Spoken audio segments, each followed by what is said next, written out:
Good evening, কেমন আছো বলো সবাই? আশা করি সকলেই ভালো আছো, আমিও ভালো আছি। কাকে নিয়ে ভিডিও করতে এসেছি? রোহনকে নিয়ে ভিডিও করতে এসেছি। প্রচণ্ড রাগ থেকে আমি আজকে ভিডিওটা করতে এসেছি, বিশ্বাস করো। একটা মানুষ তো রে ভাই, একটা মানুষ তো। তোমাকে যারা ফোন করে তারা একটা করে মানুষ। আমার তো মনে হয় রোহন নিজেই বোধহয় মানুষ না, ও মনে হয় দেবতা টেবতা, কোনো আল্লাহ গড এইসবের দিকে ওপরের স্তরের মানুষ। সত্যি ও নিজেকে মনে হয় ওরকমই ভাবে। নাহলে কেউ ফোন করলে ফোন ধরে না। ও কিসের এত ব্যস্ততা, কিসের এত ব্যস্ততা সত্যিই জানি না। কোন রাজকাজটা করে সেটাও জানি না। দেখো, কাজ করতেই পারে, ছেলে হয়েছে, জন্মেছে, ছেলেই হোক মেয়ে হোক, কাজ করতেই হবে সংসারের জন্য, নিজের জন্য, পরিবারের জন্য, মানে বাচ্চার জন্য পরিশ্রম করতেই হবে, ইনকাম করতেই হবে। তাই বলে একটা মানুষ 3বার 4বার 5বার ফোন করলে সেই ফোনটা সে ধরে না। ভাবতে পারো, রিং হয়ে যাচ্ছে, ধরছে না। অনেক সময় দেখা যাচ্ছে সে অন্য কলে ব্যস্ত আছে, তাহলে সে তো দেখতে পাচ্ছে যে একজন মানুষ তাকে ফোন করছে। তারপর ঘুরিয়ে আমি ফোনটা ব্যাক করি, না, কোনো কথা হবে না। ও এতই ব্যস্ত, এতই ব্যস্ত যে কোনো মানুষের ফোন ধরার মতো সময় ওর নেই। রিং হয়ে যাচ্ছে যাচ্ছে, রিং হয়ে যাচ্ছে যাচ্ছে, না ধরতে পারবে না। খুবই ব্যস্ত, ভীষণ ব্যস্ত, বুঝেছো? তো সেই ব্যস্ততার মাঝেও আমরা কি চাই ওর কাছে? তুমি যা করো করো, তুমি তো একজন ব্লগার ছিলে, তাই না? হিরো থেকে, জিরো থেকে হিরো, এই থেকে ওই, সেই থেকে তাই, কত ডায়লগ না মেরেছে একটা সময় আমাদের কাছে। আমরা শুনেছি তো, তাই শুনিনি? আর তখন আমরা তাকে সাপোর্টও করেছি, প্রচুর সাপোর্ট করেছি। তো সেই ছেলেটা যদি হঠাৎ করে এই ইউটিউব জগৎ থেকে হারিয়ে যায়, তাহলে তাকে নিয়ে কি বলতে হয়? তাকে নিয়ে ভিডিও করা তো 90% মানুষ যারা করতো ছেড়েই দিয়েছে। একমাত্র আমি এখনো পর্যন্ত লেগে পড়ে আছি। আমার অন্য কন্টেন্ট নেই, ভাবতেই পারো আমার কন্টেন্ট নেই। কিন্তু আমার একটাই কন্টেন্ট, যেটা ছিল হচ্ছে সোনামা। তো ওকে নিয়ে ভিডিও করতাম, এখন সে সোনামাকে নিয়ে ভিডিও দেয় না। কি করব, অন্য অন্য কন্টেন্ট একটু একটু করে করি। কিন্তু আমার কথা হচ্ছে, তুমি ভিডিও দাও না কেন? তোমার ফোন যদি খারাপ হয়, মানলাম ফোন খারাপ হতেই পারে, কোনো ব্যাপার না। কিন্তু ফোনটা কি সারানো যাচ্ছে না? শুনলাম তুমি গাড়ি কিনেছো, গাড়ি করে তুমি দীঘা ঘুরতে যাচ্ছ, বন্ধু বান্ধব আত্মীয় স্বজন যা হোক, যাদের নিয়েই হোক গেছো। তাহলে একটা গাড়ি কিনতে যে পয়সা লাগে, সেই পয়সা একটা ফোন কিনতে লাগে না? লাগে কি? লাগে না। তো সেখানে দাঁড়িয়ে তোমার ফোন খারাপ হয়ে গেছে, অথচ তুমি গাড়ি কিনছো, আর সেই গাড়ি করে ঘুরে বেড়াচ্ছ, ফোন কিনতে পারছো না। এটা কেমন লাগে শুনতে? যখন আমি শুনছি, তুমি নিজেই আমায় বলেছো যে হ্যাঁ গাড়ি কিনেছি, আমি অন্যের মুখে শুনেছিলাম যদিও। তারপর তোমাকে যখন আমি বললাম যে শুনলাম তুমি গাড়ি কিনেছো, হ্যাঁ আন্টি আমি গাড়ি কিনেছি, ওই গাড়ি করেই দীঘা গেছিলাম, এই গেছিলাম, এত কিছু কথা হলো। তাহলে তুমি একটা গাড়ি কিনতে পারলে আর একটা ফোন কিনতে পারছো না? বাহ, খুব ভালো কথা। তুমি যথেষ্ট ইনকাম নিশ্চয়ই করছো অন্য কোনো দিক থেকে, না হলে একটা গাড়ি কেনার মতো পয়সা তোমার কাছে এলো কি করে, তাই না? গাড়ি কেনার পয়সা যার কাছে থাকবে, তার কাছে ফোন কেনার পয়সা থাকবে না, এটা কি মানা যায় বলো তো? এটা মানা যায় না। তুমি গাড়িটা কিনে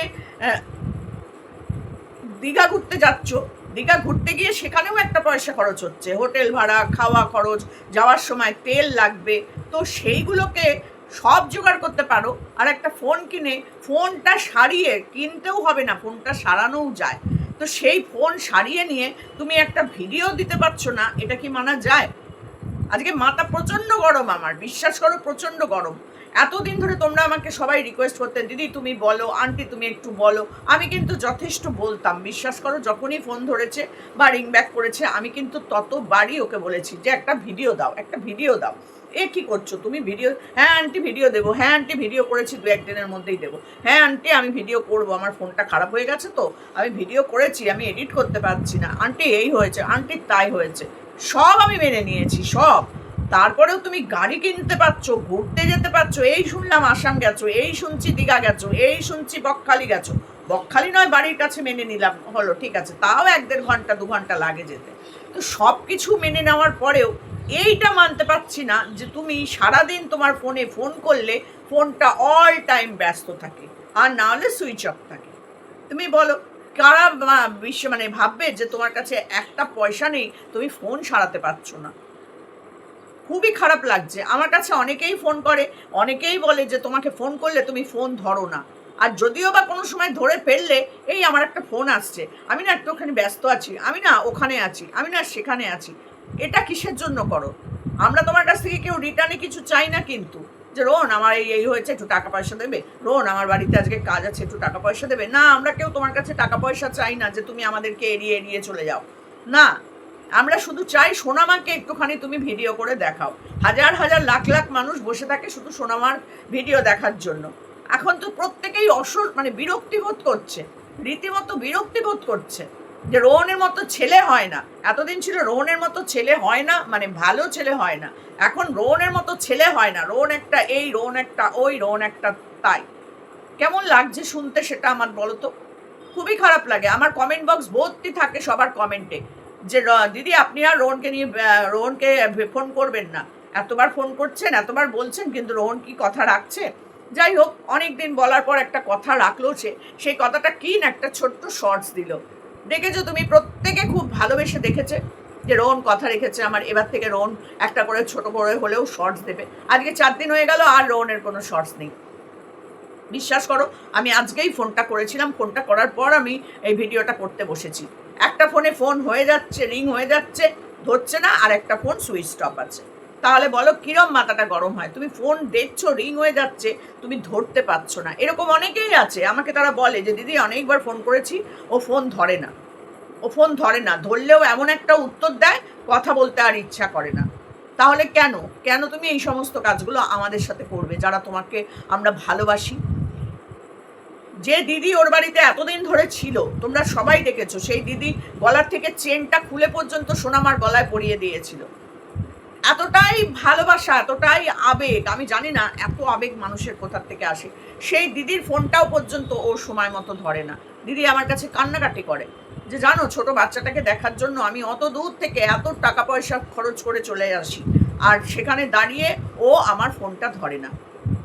কতটা খারাপ লাগে শুনতে।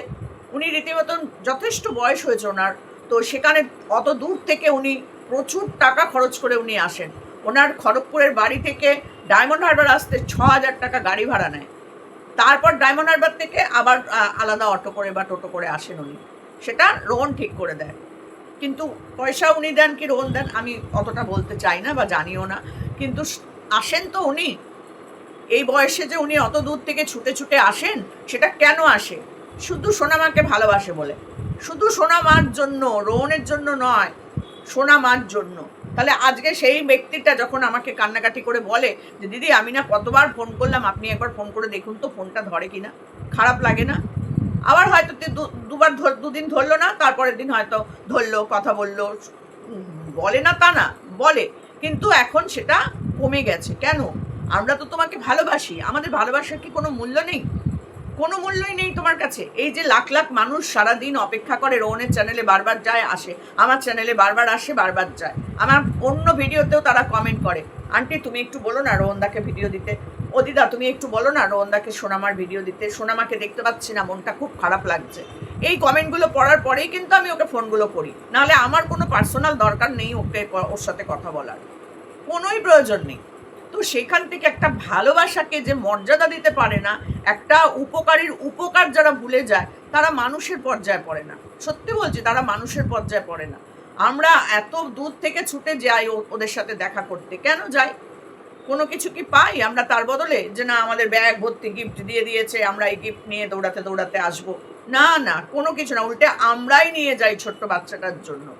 কেন না, আমরা বাচ্চাটাকে প্রচণ্ড ভালোবাসি। এক তো যা শুনেছি, যা ও প্রেজেন্ট করেছে আমাদের কাছে, বাচ্চাটার বাবা মা নেই, একটা বাচ্চা ছেলের কাছে সে বড় হচ্ছে, সে তাকে সব কিছুর পরেই সুন্দর করে মানুষ করছে, এইগুলো দেখেই তো ওর প্রতি এতটা ভালোবাসা জন্মেছে না? আরও তো অনেক বাচ্চা আছে, অনেক এরকম কুড়িয়ে পাওয়া, ছিনিয়ে নেওয়া, কষ্টে থাকা বাচ্চা তুলে নিয়ে এসে মানুষ করছে। সেইভাবে কিন্তু সোনামার মতন কিন্তু রেসপন্স নেই কারো, নেই। কারণ সোনামার মুখটাই হচ্ছে এমন একটা মিষ্টি মুখ, মায়া ধরা মুখ, যেটা দেখে আমরা প্রত্যেকেই কিন্তু মানে বশ হয়ে যাই ওর কাছে। যখনই সোনামাকে দেখি বা যখনই সোনামার ভিডিও বা সোনামাকে সামনে থেকে দেখি, প্রত্যেকটা মানুষ যেন কেমন একটা বশীভূত হয়ে যায় সোনামার ওই চোখের দিকে তাকালে, সোনামার সামনে গেলে। তো সেই মানুষগুলোর ভালোবাসাটার মূল্য রোহন দিতে পারলো না। আবার রোহন হিরো থেকে জিরোতেই নেমে গেল। সেই যে রোহন জিরো থেকে হিরো হয়েছিল এই মানুষের ভালোবাসায়, বড় মুখ করে জোরে জোরে হাত পা নাড়িয়ে নাড়িয়ে বলেছিল আমি জিরো থেকে হিরো হয়েছি, নিজের ইয়েতে হয়েছি। আজকে নিজেরই কর্মকাণ্ডের জন্য হিরো থেকে জিরোতে নেমে গেল রোহন। ভালো লাগছে কি? ভালো লাগছে? এই জীবনটা কি তোমার ভালো লাগছে? এই যে সুন্দর একটা জীবনের মধ্যে ছিলে তুমি, লাখ লাখ ভিউজ হতো তোমার, হাজার হাজার মানুষ তোমাকে ঘিরে সবসময় ভিডিও দেখার জন্য বসে থাকে, এগুলো তোমার ভালো লাগছে না? এখান থেকে তো তুমি ঘরে বসে বসে একটা ভালো টাকা রোজগার করতে। ফ্রি মোশনের কাজ তো শেষ, ওসব গোল্লায় চলে গেছে, এখন আর কাউকেই ফ্রি মোশনের কাজ করতে দেখি না, মানে এদের যে গ্রুপটা ছিল। কিন্তু তবুও লিসানকে কিছুটা দেখি মাঝে মধ্যে, লিসান একে ওকে তাকে সাহায্য করছে, ও করছে দেখি, এখনো দেখতে পাই, কিন্তু আর কারোর খুব একটা দেখতে পাই না। যে যার কাজে নিজের ব্যবসায় ব্যস্ত হয়ে গেছে। একদিকে বলবো খুব ভালো হয়েছে, খুবই ভালো করেছে তারা, যার যার নিজের ব্যবসা খুলে দোকানপত্র করে ব্যবসা করছে, খুবই ভালো করছে। রোহনও শুনেছি তার ডিসপেন্সারিটা ঠিকঠাক করে সেখানে সে ডাক্তারি করবে, খুব ভালো কথা। ব্যবসা করো, খুব ভালো কথা। চাকরি করো, খুব ভালো কথা। কিন্তু এই যে ইউটিউব চ্যানেলটা তোমার আছে, যেটা সোনামার জন্য বিখ্যাত বলতে গেলে এখন, তাহলে তুমি একদিন একটা কমিউনিটি পোস্ট দিয়ে দাও যে আমি আর সোনামাকে নিয়ে কোনো ভিডিও করব না, তোমরা আর আমাকে নিয়ে অযথা বকবক করো না। অ্যাটলিস্ট আমিও তো বকবক করাটা বন্ধ করে দেবো না? সবাই তো বন্ধ করেই দিয়েছে, আমিও বন্ধ করে দেবো। তুমি আমাকে আশ্বাস দিচ্ছ, আন্টি আমি এই দিন থেকে ভিডিও দেবো, আন্টি আমি 2 দিনের মধ্যে ভিডিও দেবো, দুটো একটা দিন ওয়েট করুন, আমার ভিডিও আসবে। এই যে কথাগুলো, এগুলোর জন্যই তো আমি আবার সেই দর্শকগুলোকে জিয়ে রাখছি, না তোমরা কিছু চিন্তা করো না, রোহন ভিডিও দেবে। তোমরা কিন্তু আশা মানে হত হয়েও না, রোহনের ভিডিও আসছে। কেন করছি? তুমি যেরকম আমায় বলছো আমি তোমার আপডেটটা দিয়ে দিচ্ছি, কিন্তু তোমাকে ফোন করলে তুমি ফোন ধরবে না, তোমার কাছ থেকে কিছু জানতেও পারছি না, কিছুই না, আর তুমি দিব্যি সে তোমার মতন আছো, এটা তো বললে হবে না। যেহেতু তুমি ইউটিউবের মধ্যে আছো, তোমার চ্যানেলটা এখনো জীবিত আছে, সেহেতু তোমাকে নিয়ে কথা বলার অধিকারও আছে। তুমি ভিডিও না দিলেও তোমাকে নিয়ে কথা বলি আমি, কারণ একটাই যে এই যে এতগুলো মানুষ তোমার ভিউয়ার্সরা, যারা আমারও ভিউয়ার্স এখন, তারা আমাকে বলে প্রতিনিয়ত যে দিদা তুমি একটু বলো, আন্টি তুমি একটু বলো। এটাই একমাত্র কারণ তোমাকে নিয়ে আমার ভিডিও করা, আর কোনো কারণ নেই। কারণ তোমাকে নিয়ে ভিডিও করে আমি কি বলবো? কিছুই তো তুমি দেখাও না যেটা নিয়ে আমি কোনো কথা বলতে পারি, তাই না? কিন্তু তুমি যে জিনিসগুলো করলে, সেটা মানুষের মনের মধ্যে কিন্তু একটা বাজে প্রতিক্রিয়া সৃষ্টি হলো, যে রোহনকে এত বলা হচ্ছে, এত রিকোয়েস্ট করা হচ্ছে, এত ওর শর্টসে, পুরোনো শর্টসে গিয়েও তোমাকে এখনো মানুষ কমেন্ট করে, কিন্তু তুমি সেগুলো না কোনো মানে উত্তর দাও না, তুমি কোনো রকম কোনো তোমার মধ্যে কোনো রিয়াকশান আছে যে দূর ভালোবাসে, ও যা হয়ে গেছে। তাহলে তুমি একটা কমিউনিটি পোস্ট দিয়ে দাও, বা বলে দাও যে আমি আর ভিডিও এই ইউটিউব জগতেই আর থাকতে চাই না, আমি আমার মতো ব্যবসা করব, সোনামাকে আমি এরকমভাবে বড় করব, ব্যাস শেষ। কেউ আর সোনামাকে নিয়ে ভাববেও না, কেউ আর ভিডিও করবে না, কেউ কমেন্টও করবে না, কিছুই করবে না, ব্যাস শেষ হয়ে যাক। আমরা তো সেটা করতে পারছি না, আর পারছি না বলেই তো এই ভিডিওগুলো করা, তাই না? যে তোমার কানে চোখে যেন সামনে গিয়ে পৌঁছায়, তোমার কানে যেন ঢোকে যে এত মানুষ আমাদেরকে দেখতে চাইছে। আজকে সবাই ভালোবাসে বলেই তো দেখতে চাইছে, না হলে কে তোমাকে নিয়ে মাথা গামায় বলো তো একবার? কে তোমার জন্য এত ভাবে? আজকে যখন তুমি হসপিটালে ভর্তি হয়েছিলে, এই ভালোবাসার মানুষগুলো দিন রাত্রির ঠাকুরের কাছে প্রার্থনা করেছে, আল্লাহর কাছে, গডের কাছে, যে ধর্মে সে তাই সেই সব ভাবে তোমার জন্য প্রার্থনা করেছে, হেল্প করেছে তোমাকে অর্থ সাহায্য দিয়ে। তাহলে তোমার কি তাদের প্রতি কোনো কৃতজ্ঞতা নেই, কোনো দায়বদ্ধতা নেই? যে এই মানুষগুলো তো কিছুই চায়নি বিনিময়ে আমার কাছে, শুধু তো সোনামাকে দেখতে চায়। 10 মিনিট আমি নয় একটা সারাদিনের খাটাখাটনি বাদ দিয়ে 10 মিনিট সময় একটা ছোট্ট ভিডিও করে ছেড়ে দিই, সেটুকু নিয়েও তুমি পারছো না। এত তুমি কাজ করছো, রাজারও মনে হয় এত কাজ থাকে না, আমাদের দেশের প্রধানমন্ত্রীরও বোধ হয় এত কাজ নেই যা তোমার কাজ। সত্যি বলছি, আজকে এগুলো বলতে বাধ্য হচ্ছি, বিশ্বাস করো। এক তো ভালোবাসি প্রচণ্ড, রাগ হয়, তার উপরে হচ্ছে তোমার এই সমস্ত কার্যকলাপ, সত্যিই খারাপ লাগে। তারপরে আরও একটা কথা শুনেছি আমি, তো জানি না, এখনও দেখো অন্যের মুখ থেকে শোনা কথা আমি এখানে বলতে চাই না, তো সেটা যখন চোখে দেখবো বা আবার ভালো মতন জানতে পারবো, তখন আমি তোমাদের কাছে নিয়ে আসবো। নেক্সট ভিডিওর জন্য তোমরা অবশ্যই অপেক্ষা করো। তো চলো, এটুকুনি বলার ছিল। রোহন লাস্টবারের মতন আবার তোমার কাছেও, লাস্টবার না, আবার হয়তো বলবো আমি, তোমার কাছে রিকোয়েস্ট, প্রত্যেকটা ভিউয়ার্সের তরফ থেকে আমার কাছে প্রতিদিন কমেন্ট আসে কোনো না কোনোখানে, তো প্লিজ তুমি 10 মিনিটের জন্য হলেও একটা ছোট করে ভিডিও করে তুমি সোনামাকে নিয়ে ভিডিওটা করো। আর কয়েক বছর বাদে সোনামাকে কেউ দেখতে চাইবে না রে বাবা, এখন ছোট আছে বলেই সবাই ওর মানে আনন্দ ফুর্তি, খেলা ঝগড়া, চিৎকার চেঁচামেচি, মানে ওর খাওয়া দাওয়া সমস্ত কিছু দেখতে চায়। ও যখন 7-8 বছর 10 বছরের হয়ে যাবে, আর সেই সোনামার প্রতি টান থাকবে না কারো। সত্যি অবাক হয়ে যাই তোমাকে দেখলে পরে। পাপা হওয়া এত মুখের কথা না। আর এরকম একটা ফেমাস মেয়ের পাপা হতে গেলে তোমাকে সেই ফেমাস জায়গাটাকে নিজেকে ধরে রাখতে হবে, না হলে সেই বিগ জিরো, গোল্লা হিরো থেকে এইরকম বড় একটা জিরোতে পরিণত হয়ে গেছো তুমি এখন। আরও চলে যাবে যদি আরও ভিডিও না দাও, আমার এই ভিডিওটা দেখার পর যদি না করো, তখন দেখবে আস্তে আস্তে হিরো থেকে তুমি বিগ জিরোতে পরিণত হয়ে গেছো। তো চলো, এটুকুনি বলার ছিল। আর দর্শকদের কাছে আমার অনুরোধ, আমি যে কথাগুলো বললাম তোমরা যদি একমত হও, কমেন্ট বক্স যেন আমার ভর্তি থাকে তোমাদের কমেন্টে। তো চলো, যদি সহমত হও কমেন্ট করবে, যদি সহমত না হও তাহলেও কমেন্ট করবে।